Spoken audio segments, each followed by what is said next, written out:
सभी दर्शकों एवं श्रोतागणों को मेरा प्रणाम स्वीकार कीजिए। मैं श्री प्रेमचंद मित्र आप लोगों के समक्ष स्वरचित कथा क्रांति की शुरुआत प्रस्तुत करने जा रहा हूँ।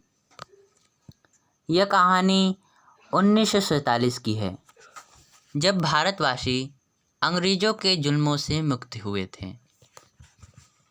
तब इसी अंतराल उत्तर भारत में स्थित एक लमही नामक ग्राम में अल्लाह के दो नेक बंदों ने जन्म लिया, जिसका नाम सलीम और शिवम था। दोनों का घर आमने सामने ही था। सलीम के जन्म की खुशी में 2 बकरे हलाल किए गए, क्योंकि यह उसके अब्बू की अल्लाह से मन्नत थी। क्या अल्लाह भी एक व्यापारी हो सकते हैं?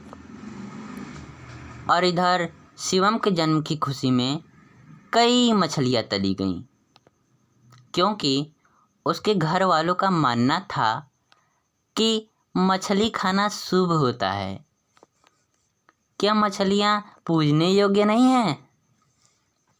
सलीम और शिवम बचपन के ही साथी थे। उन दोनों का आचरण एक जैसा सात्विक था। उनका पशु पक्षियों व पेड़ पौधों से अधिक लगाव था। वे सभी जीवों को अपना मानते थे। वे अपने प्राचीन संस्कृति की ही भांति सात्विक आहार लेना पसंद करते थे, जैसे सुबह नाश्ते में छाछ, दोपहर में दही और रात में दूध आदि।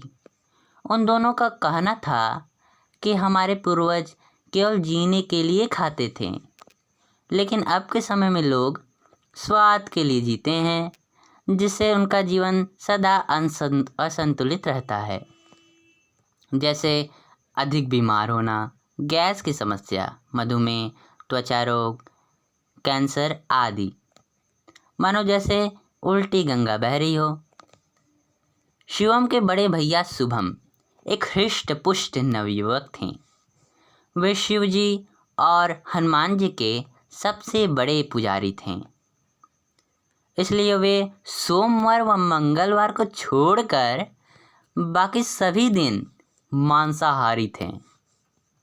कभी बकरे का मांस तो कभी तली हुई मछली। यह सब देखकर शिवम को अच्छा नहीं लगता था। उसके मन की वेदना उससे कहती, क्या कई पाप करने के बाद भी भगवान उन्हें क्षमा कर देंगे? और इधर सलीम के अब्बू प्रत्येक रविवार को अल्लाह के नाम पर एक मुर्गे को कटवाते हैं और बड़े मौज से पाव का मांस खींचते हैं। जिस अल्लाह ने हम सबको बनाया है, उन्हें मांस की इच्छा कब से होने लगी? यह उनकी नहीं, केवल हमारे स्वाद की इच्छा है।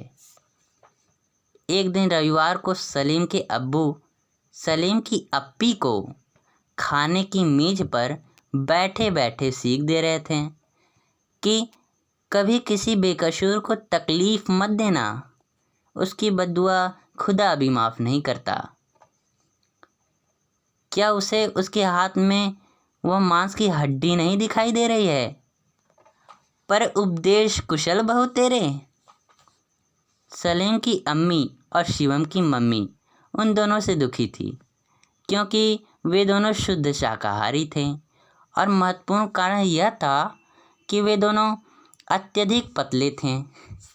उनकी माताओं का मानना था कि मांस खाने से शरीर में विकास होता है। इस पर उन दोनों का एक ही मत था कि बात तो ठीक है, लेकिन पाप करने से क्या लाभ? एक न एक दिन शरीर तो त्यागना ही है। एक दिन शिवम की मम्मी ने शिवम को समझाया कि शेर भी तो मांस ही खाते हैं, इसलिए तो इतना ताकतवर होते हैं। इसलिए शिवम ने कहा, शेर मांस इसलिए खाता है क्योंकि वे आपकी तरह खाना बनाना तो जानता नहीं, क्या करे बेचारा। और रही बात शेर के ताकतवर होने की, तो हाथी भी विशाल एवं ताकतवर होते हैं, लेकिन वे मांस नहीं खाते। सलीम और शिवम अपने ही विचारों पर अटल थे। एक दिन रविवार को दोनों बाजार घूमने का फैसला करते हैं। ठंड का मौसम और रात का समय था। कुछ दूर जाने पर एक ऐसा स्थान दिखाई दिया जो चारों ओर से व्यक्तियों से घिरा हुआ था, मानो कोई हादसा हो गया हो। पास जाने पर पता चला कि वह एक कसाई की दुकान है। उन दोनों ने देखा कि कसाई क्रम से मुर्गे को पिंजड़े से निकालकर काट रहा था। उसमें से एक मुर्गा निकालने पर नहीं निकल रहा था। वह एक छोटे मुर्गे को अपने पंजों से पकड़ा हुआ था और छोटा मुर्गा उसे।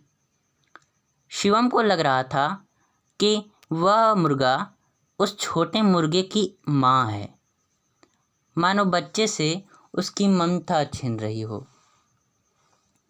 कई मुश्किलों के बाद कसाई उसे निकाल देता है और उसे अपने पैरों से दबाकर गला रेत देता है। छोटा मुर्गा जोर जोर से चीखने लगता है, पंख फड़फड़ाने लगता है और इधर उधर आके फाड़ कर देखने लगता है। सलीम को लग रहा था कि वह गुस्सा कर रहा है और यहाँ उपस्थित सभी लोगों को बद्दुआ दे रहा है। कसाई को तनिक भी दया नहीं आई। उसने छोटे मुर्गे को भी काट दिया। यह सब देख सलीम और शिवम के आंखों में आंसू भर आया। वे दोनों उस रक्तभूमि से तुरंत चले गए। सलीम ने शिवम से कहा, हम तो आज़ाद हो गए हैं, लेकिन हमारे कारण अभी तक पशु पक्षी आज़ाद नहीं हो पाए। शिवम, हाँ सलीम, ये सभी पशु पक्षियों के साथ अन्याय हो रहा है। मत्स्य पालन, मुर्गी पालन, नाम पालन और मकसद हत्या। सलीम, हाँ भाईजान, हम यहाँ न्याय नहीं होने देंगे, लेकिन इसके लिए हमें क्या करना चाहिए?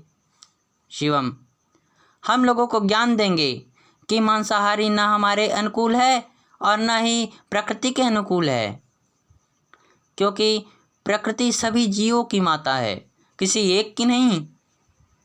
जब जब पशु पक्षियों की करुण वेदना सीमा पार कर देती है, तब तब प्रकृति माता प्रलय मचा देती है, जो भूकंप, बाढ़, वायरस आदि समस्त आपदाओं के रूप में होते हैं। यदि हम सभी शाकाहारी हो जाएंगे तो इससे हमारे जीवन में सदा संतुलन बना रहेगा।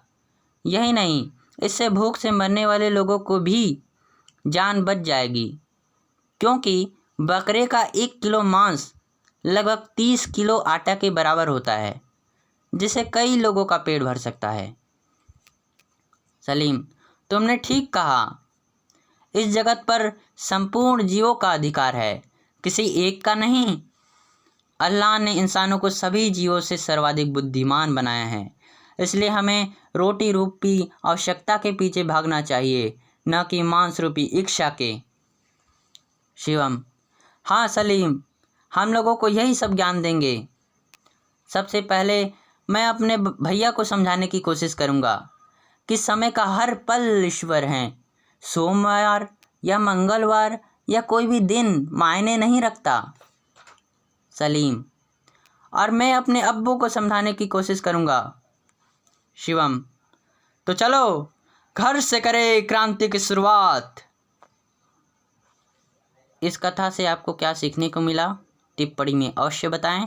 धन्यवाद। जय हिंद।